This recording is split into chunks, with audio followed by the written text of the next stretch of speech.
Jadi orang datang ke sini itu selain membawa bunga tabur untuk di makam, mereka juga memesan selamatan berupa makanan itu tadi untuk didoakan bersama-sama di atas. Jadi harga-harga yang ada di loket itu adalah harga untuk selamatan. Kalau kita ke Gunung Kawi itu Isosoge bahwa Om Lim, pendiri Indofood, pemilik Indomie goreng, itu dulu juganya sembayangnya di Gunung Kawi. Jadi saya muter-muter Bu, tanya warganya. Saya tanya, ini kalau saya mau pesugihan gimana? Lex, saya dengar dan lihat belakangan ini di sosmed rame bicara soal Gunung Kawi. Iya, lagi rame Ko Chandra. Saya juga Rame. Gak ngerti Kayaknya apa. netizen ini banyak yang halu ya. Gunung Kawi 2 juta tiba-tiba jadi puluhan miliar. Jadi langsung financial freedom. Saya juga lihat berita bahwa Om Lim, pendiri Indofood, pemilik Indomie goreng, itu dulu juganya sembayangnya di Gunung Kawi. Saya juga baca gitu. Gitu ya? Orang Surabaya, wong Surabaya, kita kan orang Surabaya. Betul. Pak Hermanto ya datang ke sini papane. Papanya itu bukan cuma datang, katanya Pak Hermanto tidur di pesareannya, tidur di tempat sembayangnya karena menyatu dengan sini katanya. Sekarang saya juga cukup penasaran, bener nggak sih kalau kita ke Gunung Kawi itu Isosoge?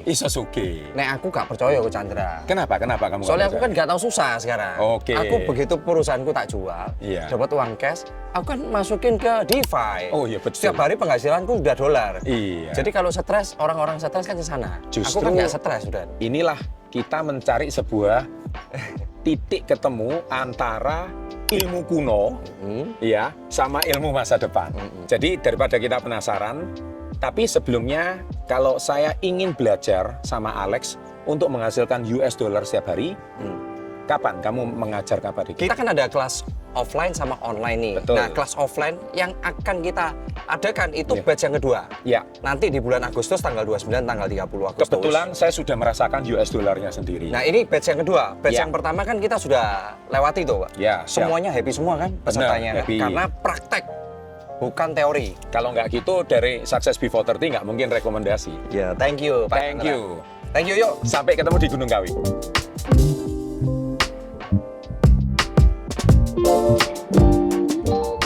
Lex, akhirnya kita udah tiba di Gunung Kawi. Di sini itu ada suku Jawa asli di daerah sini, yang mana kebanyakan adalah Kejawen. Kedua, suku Tionghoa. Nah, jadi mungkin Islam di Nusantara ini kan memang ada. Sebelum peradaban kuno kan ada Nusantaranya. Nah, kalau di sini ini adalah Nusantara yang luar biasa. Jadi nggak seperti yang orang bilang.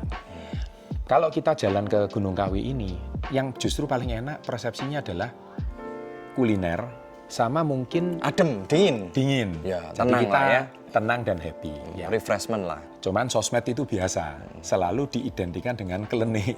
Kalau yang saya tahu, ini adalah Gunung Kawi yang digambarkan dalam satu gambar. Oh. Ada kuliner, ada penginapan, ada tempat ibadah, dan di sini sangat jelas, di sini semua umat beragama sangat rukun dan tidak ada pertikaian. Pluralismenya bagus Sangat banget. tinggi.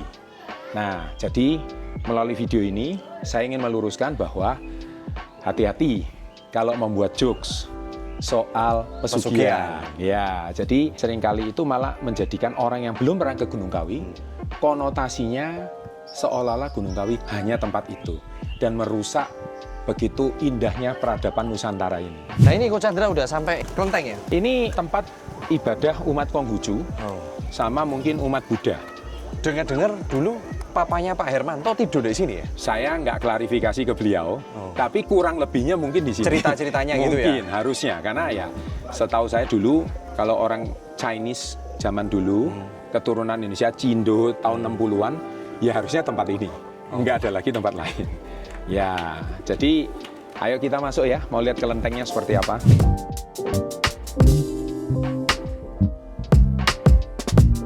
Loh, Ko Chandra, Iya. lilin-lilin ini kok ada namanya beda-beda ini? Ya, Di Sumbang mungkin ya? Atau? mungkin gini, kalau menurut saya, setiap agama itu kan mengajarkan sedekah. Ya, kalau sedekah ala kelenteng ya seperti ini. Berarti iki sumbangannya si A, itu sumbangannya si B gitu ya? Betul. nggak masalah dong, karena kan Lele ini tradisi besar-besar gini ya. besar. Ini harganya nggak murah loh. Ini bisa sampai puluhan juta. Satu gini puluhan juta? Puluhan juta. Itu yang besar itu lilin itu. Itu kayak pilar. Oh. Dan ini habisnya bisa bukan hitungan hari. Mungkin bisa hitungan bulan. Bulan. Dan ini kan seperti orang menyalakan api. Api itu menyalakan lampu dan terang. Kalau menerangi tempat ibadah kan baik. Seperti itu. Karma baik bisa datang gitu. Mungkin ya, menurut keyakinannya agama Konghucu. Jadi ya kita hormati. Kita kan tidak boleh menghakimi ritualnya agama orang lain. Betul ya? Jadi dari situ, tapi yang penting semuanya positif dan baik kan nggak ada masalah. Ya. Ini ada nama PT-PT, berarti bos-bos ini ya yang menyumbang ya? Bisa jadi. Nah, ternyata banyak pengusaha-pengusaha besar. Pengusaha-pengusaha besar. Iya, saya perkenalkan, saya Canda Putra Negara dari channel Success Before 30. Saya ajak sahabat saya, Pak Alex. Beliau seorang pengusaha yang hari ini bergerak di bidang finansial. Belakangan ini kan konten Gunung Kawi itu rame, lengkap dengan pro dan kontranya. Nah, coba dijelaskan secara singkat, kenapa sih kok Gunung Kawi ini identik dengan pesugihan? Karena sekarang berada di kawasan Pasarian Gunung Kawi, Siap. mungkin saya akan jelaskannya khusus di Pasarian Gunung Kawi, jadi tidak general ke Gunung Kawinya. Betul. Begitu nggih. Pasarian Gunung Kawi ini kan tempat wisata religi dan budaya. Ya. Tempat untuk orang berdoa, mencari berkah dan juga menyampaikan hajatnya seperti apa. Begitu. Nah, kebanyakan tamu yang datang ke sini itu berdoa itu tetap kepada Tuhan Yang Maha Esa. Kemudian karena di sini ada 2 makam orang yang disakralkan, Iya, orang yang namanya besar yaitu Eyang Jugo dan Eyang Raden Mas Iman Sujono. betul. Jadi pengunjung-pengunjung yang datang ke sini itu tidak hanya berdoa untuk dirinya sendiri, tetapi berdoa untuk kalian, begitu. Setuju. Dan selain berziarah seperti itu, banyak pengunjung yang datang ke sini itu dengan tujuan untuk menenangkan diri. Jadi misalkan orang ini berasal dari kota, kemudian bekerja di sana, tetapi apa yang dilakukan itu masih memiliki kesulitan, terus masih belum sukses, belum berhasil seperti itu. Akhirnya orang tersebut itu perlu untuk menenangkan diri. Akhirnya datanglah ke Gunung Kawi, ke Pesarian Gunung Kawi ini untuk menenangkan diri. Apalagi di sini kan seperti yang Bapak lihat, suasananya tenang, damai seperti itu. Nah, itu salah satu menjadi tujuan pengunjung datang ke sini. Setelah merasa ada hasilnya, orang itu kembali lagi ke sini untuk melakukan kegiatan yang sama, yaitu berdoa. Karena di Pesarian Gunung Kawi ini adalah di daerah Jawa, otomatis kami di sini juga masih mempunyai budaya kejawen namanya. Oh, ya. Di budaya kejawen ini salah satu cara untuk mengirim doa itu dengan media makanan. Jadi orang datang ke sini itu selain membawa bunga tabur untuk di makam, mereka juga memesan selamatan berupa makanan itu tadi untuk didoakan bersama-sama di atas. Jadi harga-harga yang ada di loket itu adalah harga untuk selamatan. Begitu. Kenapa kok ada harga-harganya? Begitu ya. Harga itu diberikan untuk menyesuaikan kemampuan pengunjung. Pengunjung ingin selamatan tapi hanya punya dana sedemikian rupa, itu bisa. Jadi selamatan itu misalkan tidak membeli di loket, itu membawa sendiri dari rumah itu diperbolehkan dalam bentuk makanan yang sudah matang ya. Jadi walaupun di sini selamatan itu bentuknya makanan yang sudah matang, nanti setelah didoakan di atas itu bisa dibawa pulang dan dikonsumsi lagi pribadi oleh yang pesan, ataupun bisa dibagikan ke orang-orang sekitar. Jadi selamatan itu bukan media untuk tumbal, pesugihan, itu tidak ada seperti itu. Ya, ini persepsi yang salah di masyarakat ya. Jadi kan banyak yang bilang apakah selamatan ini dibuat untuk sesaji gitu, tidak ada. Iya. Jadi selesai didoakan di atas ya dibawa pulang lagi sama yang beli. Iya. Jadi guys, Anda harus tahu, karena saya di sini bersama Pak Alex ingin memberikan edukasi yang benar. Ya, makanya kalau yang benar ya saya yakin belajarnya di Will Egg aja kalau mau benar-benar sugi gitu ya. Nah, tapi sebenarnya sama aja kok Chandra, seperti agama lain kan. Mertua itu kan Buddha ya. Konghucu atau Buddha lah, saya kurang ngerti. Iya. Nah, itu juga kalau sembahyang itu ada buah-buahan, ada Itu kan bentuk makanan. rasa syukur aja kan. Nah itu saya nggak mendalami, tapi Iya. di rumah Sama mertua dengan ini. sama berarti sama. Kan di mana bumi bijak, di situ langit dijunjung. Seperti Kristiani juga kan kita nyumbangnya kan berupa dana kalau Dana. itu. Cuman ini bentuknya makanan untuk gitu kan. bangun tempat ibadah. Ya. Nah, kalau di sini kan juga sama, kan kita hidup di tanah Jawa. Ya, ikutilah budaya Jawa. Betul. Yang mana budaya Jawa masih dipertahankan. Tadi saya muter-muter Bu tanya warganya. Saya tanya, ini kalau saya mau pesugihan gimana? Mereka juga ngomong nggak ada gitu loh. Jadi sebenarnya yang di sosmed itu ternyata hoax semua gitu kan. Ya. Ternyata ya begitu kita ke sini ya wis biasa aja Nah, orang akhir kata, berdoa. pertanyaan saya sudah cukup dengan Mbak siapa? Nanda. Mbak Nanda. Mbak Nanda, terima kasih banyak Terima kasih, Mbak Nanda, informasinya. Semoga ini bisa memberikan pencerahan bagi masyarakat tentang Gunung Kawi. Nah, Lex, rupanya tadi setelah kita dengar dari penjelasannya Mbak Nanda, Humas asli Gunung Kawi, orang asli sini, berarti semua persepsi yang ada di sosmed itu Beda semua. ayo kita duduk. ya. Duduk. Ternyata Gunung Kawi ini justru malah tempat retret ya.